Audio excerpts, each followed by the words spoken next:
Buenos días. Seguramente recuerdas esa frase en Jueces que decía: en aquel tiempo no había rey en Israel y cada uno hacía lo que bien le parecía. Ahora está David reinando, alguien que le importan las cosas de Dios. Y es bonito ver en Crónicas específicamente cómo David empieza a organizar las cosas de la casa de Dios. Esto no se ve en el libro de Reyes, pero en Crónicas vemos muy detalladamente el servicio.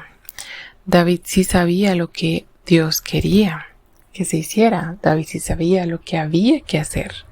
Saúl no había restaurado el culto y hasta ese momento, bueno, sí había templos, sí había ciertas cosas allí, pero David es el que empieza a organizar todo esto y obviamente como buen músico le importa mucho la parte musical y dedica un capítulo entero a los músicos y los cantores. Todos ellos estaban al mando de Asaf.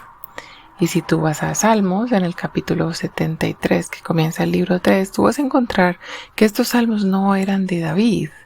Varios son de Asaf. Y varios son de Etam. Y varios de ciertas personas que aparecen en este listado están allí. Y esos son los salmos o los cánticos o composiciones que realizaron estas personas que estaba David poniendo sobre la parte musical del servicio a Dios. Y realmente esto es algo muy especial porque un capítulo entero dedicado a esto.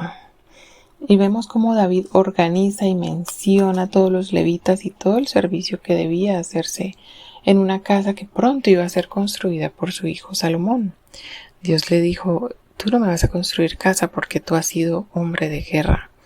Pero David empezó a buscar materiales, empezó a buscar el diseño, empezó a buscar todos los funcionarios, toda la gente que iba a trabajar allí.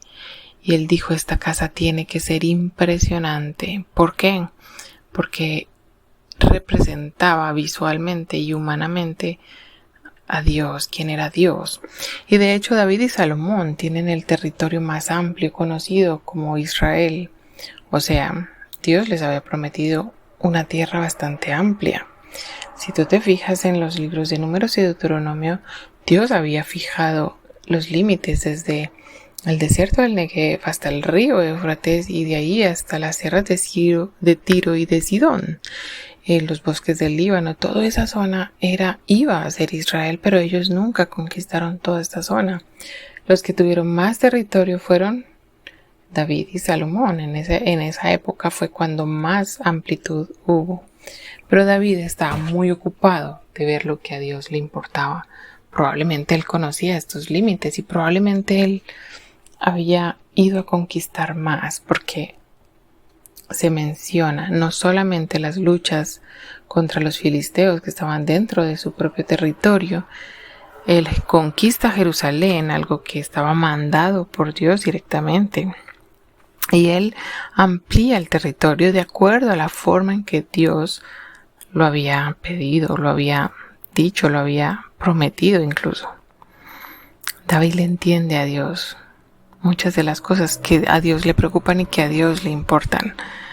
Y él responde de acuerdo a lo que él entiende que Dios le pide que haga.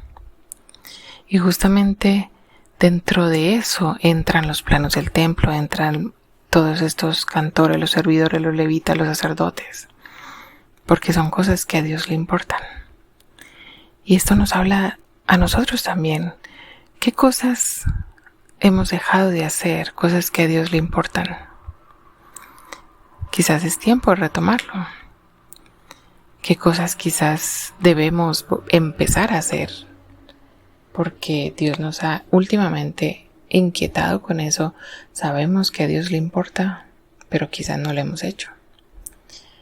Que Dios nos ayude a buscarle cada día más, que nos ayude a entender cuál es su forma, cuál es lo que Él quiere de mí, pero a su manera, no a la mía. Porque muchas veces yo entiendo a mi forma. Yo busco versículos por ahí salteaditos para que no me toque estudiar mucho, para que digan más o menos lo que yo quiero que digan, y eso no es así. Eso es un peligro enorme, buscar versículos que justifiquen algo, buscar versículos salteados y supuestamente entender lo que Dios quiere decirme, pero pues no está dentro de su contexto. Entonces que Dios nos ayude a entender, a buscar, a obedecer las cosas como Dios realmente las quiere y como Dios realmente las pidió. Dios es un Dios de orden y Él quiere que nosotros como sus hijos reflejemos su orden. Y esto es maravilloso, porque es Él reflejándose a través de nosotros. Que el Señor nos ayude a conocerlo más, a obedecerlo más, a su manera. Dios te bendiga este día.